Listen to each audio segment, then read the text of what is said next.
Hello class and welcome back बच्चों। बेटा कल चर्चा स्टार्ट की थी WTO पे, एक बार बहुत आराम से दोबारा पैराग्राफ पढ़ेंगे बेटा, ठीक है, और फिर चीज़ें समझेंगे और लिखना शुरू करेंगे। लो बाबू पढ़ते हैं फटाफट से पैराग्राफ। बेटा कहता है WTO was founded in 1995 as a successor organisation to the general agreement on trade and tariff GATT. GATT was established in 1948 with 23 countries as the Global Trade Organization to administer all multilateral trade agreement by providing equal opportunity to all countries in the international market for trading purposes.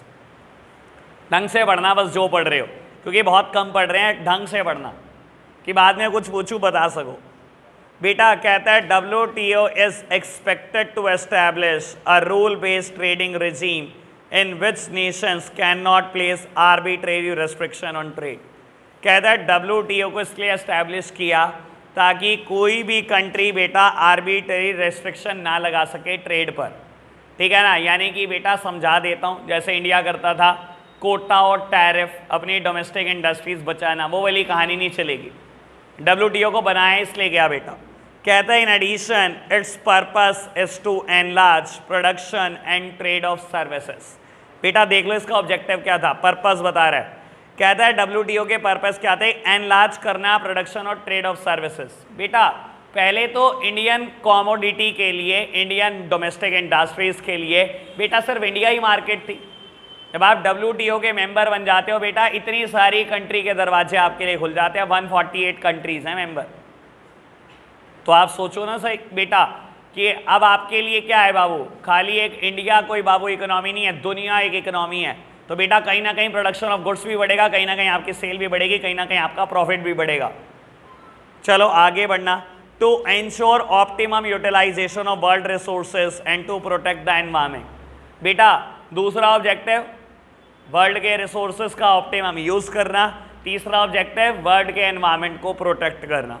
The WTO agreement cover trade in goods as well as services to facilitate international trade, bracket में लिखा है bilateral and multilateral, through removal of tariff as well as non-tariff barrier and providing greater market access to all the member country। ये चौथा objective लिखूंगा मैं, greater market access to all the member country। WTO का objective था अपनी member country को बहुत बड़ी मार्केट देना, ठीक है। चार ऑब्जेक्टिव इसमें से है। इसके अलावा बेटा दो टर्म है, बाइलेटरल एंड मल्टीलेटरल ट्रेड और tariff and non tariff barrier. लो इस पे चर्चा करते हैं। बेटा बाइलेटरल ट्रेड समझ में आ रहा है, बाइलेटरल, बाइलेटरल मतलब दो। बेटा बाइलेटरल ट्रेड एग्रीमेंट क्या होता है, trade off goods and services between two country. और बेटा इसका पर्पस क्या होता है बेटा, दो कंट्री में क्या होता है बेटा, कोऑपरेशन बढ़ता है। अगर दो कंट्री आपस में डील करती रहती है हमेशा बेटा, तो उनका कोऑपरेशन आपस में बढ़ना शुरू हो जाता है। जैसे कि आप बोल सकते हो रशिया इंडिया, पाकिस्तान चाइना, दो कंट्री अगर आपस में डील करती रहती है, काफ़ी डील करती रहती है, तो बेटा क्या होता है, कहीं ना कहीं कोऑपरेशन बढ़ जाता है, हम दोनों एक दूसरे के फेवर की बात करने लगते हैं। मल्टीलेटरल एग्रीमेंट क्या होता है, trade off goods and services between, या बिटवीन वर्ड ही ना लगाओ, अमंग वेरियस कंट्रीज, ठीक है ना। बहुत सारी कंट्री जब आपस में बेटा गुड्स और सर्विसेज खरीदती बेचती हैं, तो बेटा उसे हम बोलते हैं मल्टीलेटरल एग्रीमेंट। और बेटा मल्टीलेटरल एग्रीमेंट प्रमोट ग्लोबलाइजेशन। इससे दो कंट्री का बेटा कॉपरेशन नहीं बढ़ता, इससे तो ग्लोबलाइजेशन बहुत बड़े लेवल पे प्रमोट होता है। तो WTO का एम कभी नहीं था बाइलेटरल एग्रीमेंट को प्रमोट करना, ऑल्दो खैर होते थे कुछ बाइलेटरल एग्रीमेंट भी, लेकिन बेटा WTO का मेन एम मल्टीलेटरल एग्रीमेंट को प्रमोट करना था, ठीक है ना। कि सारी कंट्री आपस में डील कर रही हैं गुड्स और सर्विसेज, एक कंट्री दूसरी कंट्री में बेच रही है, दूसरी तीसरी में बेच रही है बेटा, और कहीं ना कहीं ग्लोबलाइजेशन बहुत बड़े स्केल पे आ रहा है, ये एम था। फिर बेटा एक वर्ड आता है tariff barrier and non tariff barrier. बाबू दोनों क्लियर होंगे ऑल दो। बेटा टैरिफ बैरियर क्या होता है, इंपोर्ट पे रेस्ट्रिक्शन लगाना टैक्सेस से, ठीक है ना। मुझे लगता है शायद मैं तीसरी या चौथी बारी ना ये बात बता रहा हूँ।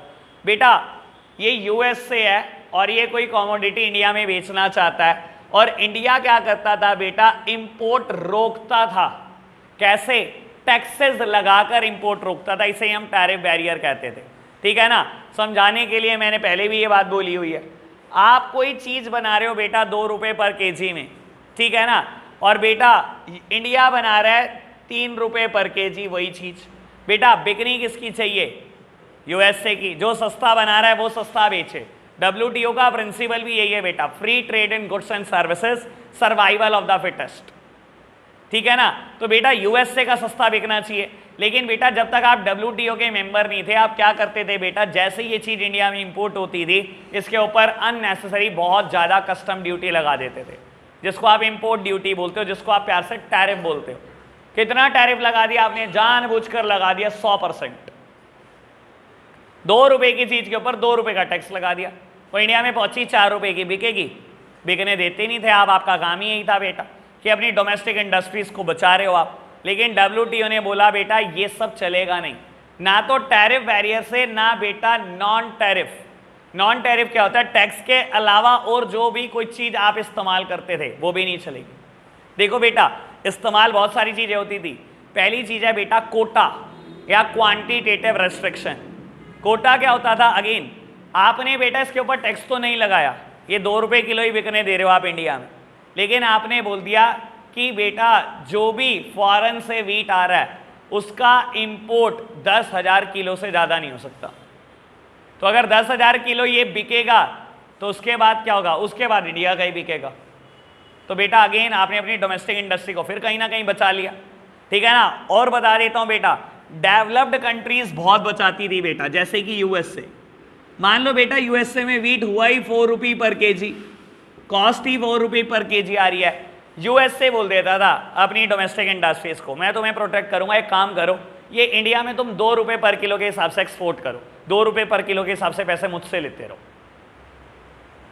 डेवलप्ड कंट्री को कोई फर्क नहीं पड़ता, वहां पैसों की कोई कमी नहीं होती बेटा। सब्सिडी दे रहा है, अननेसेसरी सब्सिडी, ताकि बेटा दूसरे देश बर्बाद हो जाए। और होता क्या था? ये ₹2 किलो इंडिया में बेचना शुरू कर देता था, बर्बादी हो जाती थी इंडियन डोमेस्टिक इंडस्ट्रीज की। तो बेटा हर कंट्री अपनी डोमेस्टिक इंडस्ट्रीज को प्रोटेक्ट करती थी। अगर वो टैक्स से करती थी तो वो टैरिफ बैरियर है, और अगर बेटा टैक्स के अलावा किसी भी और मीन से करती थी तो उसे हम नॉन टैरिफ बैरियर बोलते थे।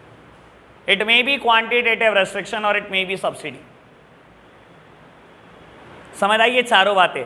बाइलेटरल, मल्टीलेटरल एग्रीमेंट की बात करी हमने, टैरिफ बैरियर और नॉन टैरिफ बैरियर की बात करी, और डब्ल्यूटीओ के ऑब्जेक्टिव की बात करी।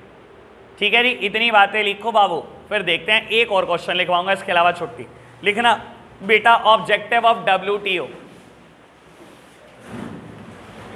लिखना जी, objectives of WTO.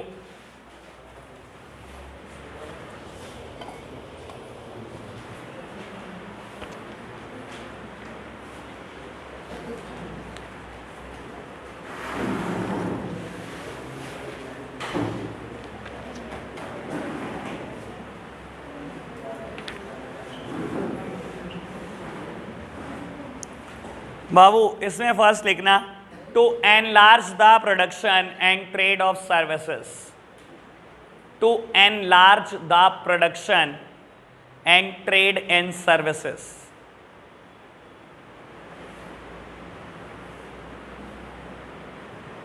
Second one,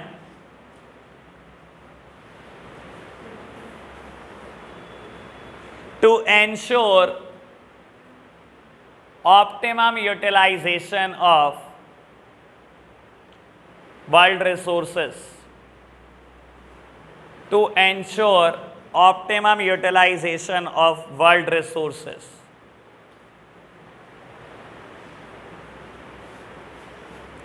Third one, to protect the environment.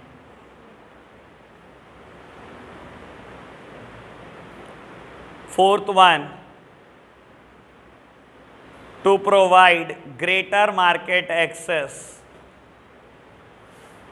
To provide greater market access to all the member countries.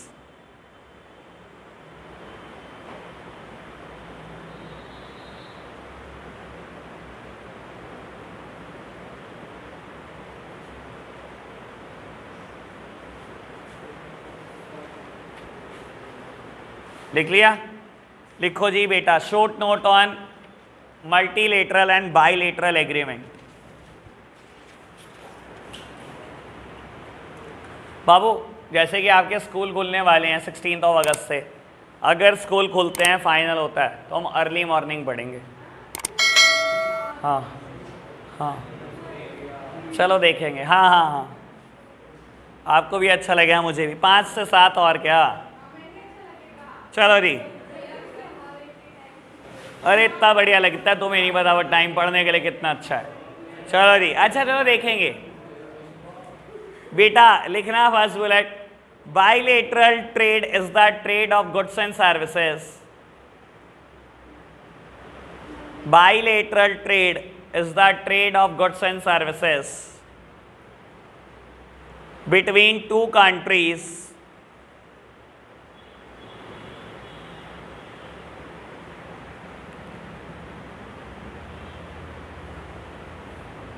whereas multilateral trade, same bullet चल रही है भाई, दोबारा बोल देता हूं। Bilateral trade is the trade off goods and services between two countries,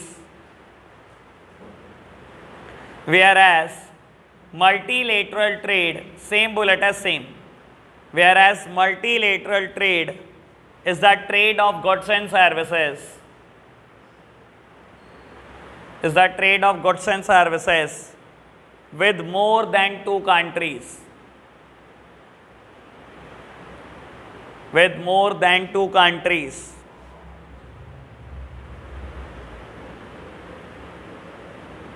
अच्छा, एक मिनट मेरी बात सुनो। अगर मैं आपका टाइम शाम को 5 से 7 कर दूं तो सर देखो फिर कोऑपरेशन नहीं हो पाएगा। फिर या तो सुबह 5 से 7 या शाम को चूज करना पड़ेगा। मैं 11th क्लास को सुबह लेके जाऊंगा, ठीक है ना। शाम को करने का मतलब है सिंपल सी बात, उसके बाद अब फाइनल होगा तो इसके बाद कोई टीचर कुछ कहता रहे, आप 5 से 7 नहीं टाइम होने दोगे। 4 से 5 मैं कराऊंगा ना काउंट, हो जाएगा वो हो जाएगा, कोई दिक्कत नहीं है कि मैं कह रहा हूं।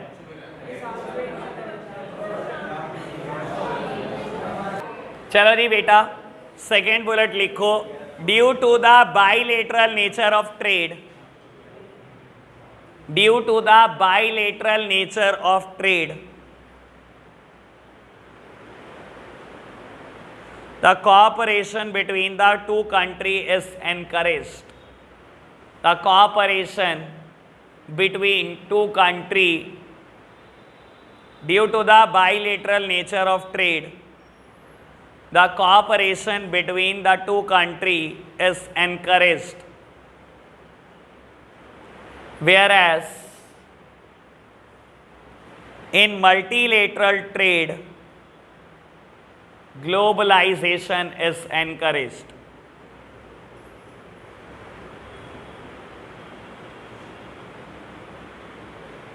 Globalization is encouraged.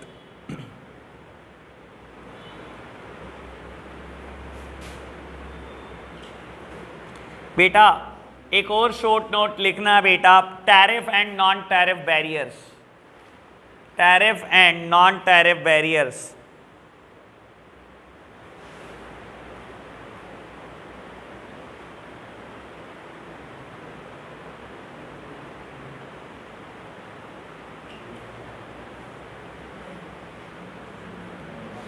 बाबू लिखना, tariff barrier refers to the restrictions, tariff barrier refer to the restriction imposed on import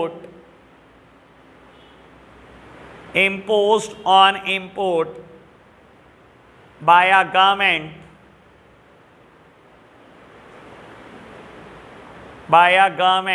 in the form of taxes, whereas non-tariff barrier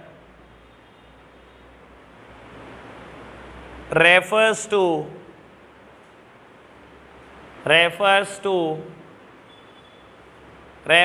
the restrictions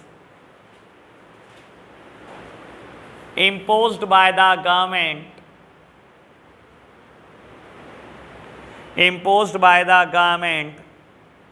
in forms other than taxes, in forms other than taxes.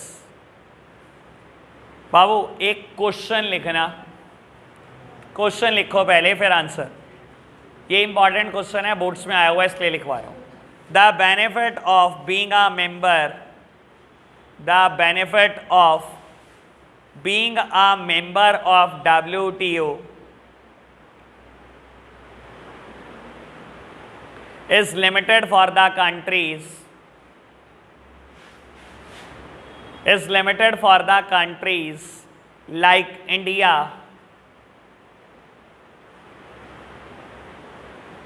why? Full stop लगा देना India के बाद, फिर लिखना why question mark. Babu question ये है कि WTO का मेंबर बनने से इंडिया को कोई बहुत खासा बेनिफिट नहीं हो रहा था, लिमिटेड सा बेनिफिट हो रहा था, ऐसा क्यों? पहले लिखते हैं फिर मैं एक्सप्लेनेशन दूंगा। 3 बुलेट लिखनी है इसमें। फर्स्ट बुलेट लिखना, major volume of international trade, major volume of international trade occurs between the developed countries, occurs between the developed countries, full stop. Thus the benefit to the developing nation is limited. Thus the benefit to developing nation is limited. Thus the benefit to the developing nation is limited. Second bullet लिखना, the developing economies, the developing economies are forced to open up, are forced to open up their market for the developed countries, but not allowed access, but not allowed access to the market of developed countries, but not allowed access to the market of developed countries.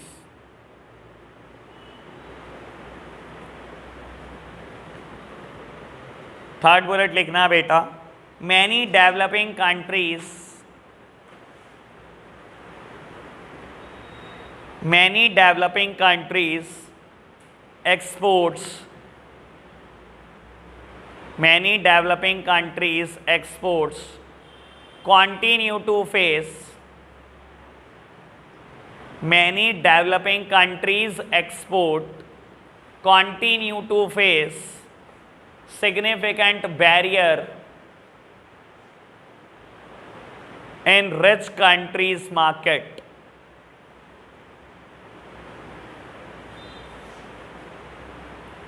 In rich countries market, full stop, continue है bullet. often the product, often the product in which developing countries are competitive, often the product in which developing countries are competitive are the one that confront protection.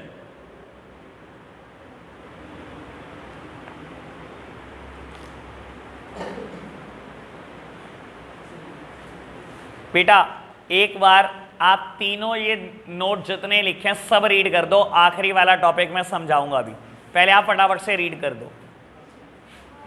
चलो बेटा, आपने जो last question पढ़ा है इसका मतलब समझ लो पहले कि WTO का मेंबर बनने के बाद भी इंडिया को बेनिफिट बड़े लिमिटेड मिल रहे थे, ऐसा क्यों?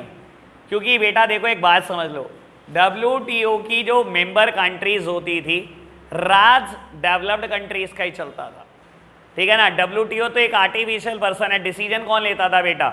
डिसीजन लेने के लिए बेटा सारी मेंबर कंट्री बैठती थी और बेटा डेवलप्ड कंट्रीज का बाबू कहीं ना कहीं इन्फ्लुएंस थोड़ा ज़्यादा होता था। डेवलप्ड कंट्रीज बेटा मेनली सारे डिसीजन लिया करती थी, डेवलपिंग कंट्रीज के लिए भी। तो होता क्या था बेटा, ज़्यादातर ट्रेड सिर्फ डेवलप्ड कंट्रीज आपस में किया करती थी। तो बाबू इंडिया को बेनिफिट ही कहां मिला। दूसरी बात, अगर आपने कोई प्रोडक्ट सस्ता बना भी लिया है तो बेटा आप डेवलप्ड कंट्रीज में बेचते टाइम बहुत सारी दिक्कतों का सामना करते थे।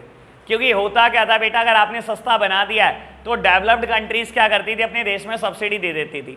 मान लो इंडिया ये चीज़ 3 रुपये किलो बना रहा है और डेवलप्ड कंट्री 4 रुपये किलो, आपने बेटा कोशिश करी कि आप वहाँ तक प्रोडक्ट पहुँचा दो, और मान लो बेटा इन्होंने आपके लिए अपनी इकोनॉमी ओपन अप भी रखी, तो ये क्या करते थे, अपने देश को बचाने के लिए इनको 2 रुपये की चुपचाप से सब्सिडी देते रहते थे कि आप 2 रुपये का बेचते रहो, ताकि आपका प्रोडक्ट कभी बिके ही ना बेटा इनकी मार्केट में।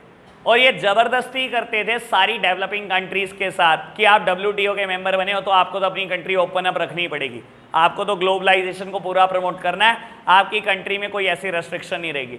तो बेटा कुल मिला के सारी डेवलपिंग कंट्री को बर्बाद करने की पूरी स्कीम थी। ठीक है जी, रीड कर लेना, 3 ही बुलेट है, मैंने तीनों समझा दी, समझ में आ जाएगा बेटा आपको। चैप्टर फिनिश हो गया बेटा। जो भी ओरल टेस्ट देना चाहता है कल ऑफलाइन बैच में आ जाए बेटा। तो आज के लिए हम इतना ही रखते हैं, बाय बाय।